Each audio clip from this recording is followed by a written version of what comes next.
कांग्रेस का लोकतंत्र में विश्वास नहीं, राम मंदिर का निमंत्रण ठुकराया। विपक्ष यानी परिवारवादी गठबंधन गरजे अमित शाह। बीजेपी के राष्ट्रीय अधिवेशन में केंद्रीय गृह मंत्री अमित शाह कांग्रेस पर जमकर बरसे। उन्होंने कहा कि कांग्रेस ने राम के अस्तित्व को नकार दिया है, साथ ही साथ 3 तलाक कानूनी, यूसीसी और अनुच्छेद 370 हटाने का विरोध किया है।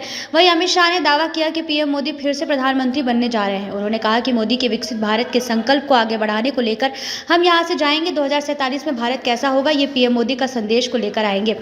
प्रधानमंत्री ने हर क्षेत्र में विकास किया। उन्होंने कहा कि 75 वर्ष में इस देश में 17 लोकसभा चुनाव, 22 सरकारें और 15 प्रधानमंत्री देखे हैं।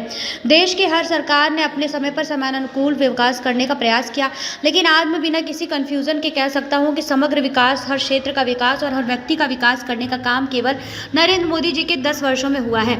अमित शाह ने कहा कि दलित, आदिवासी और पिछड़े समाज का एक वोट बैंक की तरह कांग्रेस और ईडी अलायंस बहुत उपयोग किया, लेकिन उन्हें पहली बार सम्मान और हिस्सेदारी देने का काम बीजेपी की मोदी सरकार ने किया।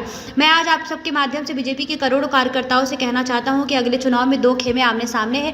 उन्होंने कहा कि एक तरफ है मोदी जी के नेतृत्व में एनडीए का गठबंधन और दूसरा है कांग्रेस के नेतृत्व में सारी परिवारवादी पार्टियों का घमंडिया गठबंधन। यह घमंडिया गठबंधन भ्रष्टाचार, परिवारवाद और तुष्टीकरण की राजनीति का पोषक है और बीजेपी एवं एनडीए गठबंधन राष्ट्र प्रथम के सिद्धांत पर चलने वाला गठबंधन है। अमित शाह ने कहा कि जब कांग्रेस इतना भ्रष्टाचार करती है तो साथी भला क्यों पीछे रहेंगे। आम आदमी पार्टी ने शराब घोटाला, मोहल्ला क्लिनिक और न जाने कितने घोटाले किए।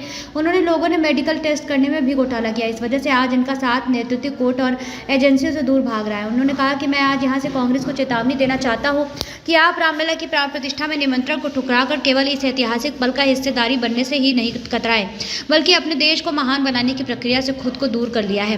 देश की जनता ये देख भी रही है, याद भी रख रही है। उन्होंने इंडिया गठबंधन पर हमला बोलते हुए कहा कि केरल में बीजेपी के 100 से ज़्यादा कार्यकर्ता शहीद हो गए, 300 से ज़्यादा अपाहिज हो गए।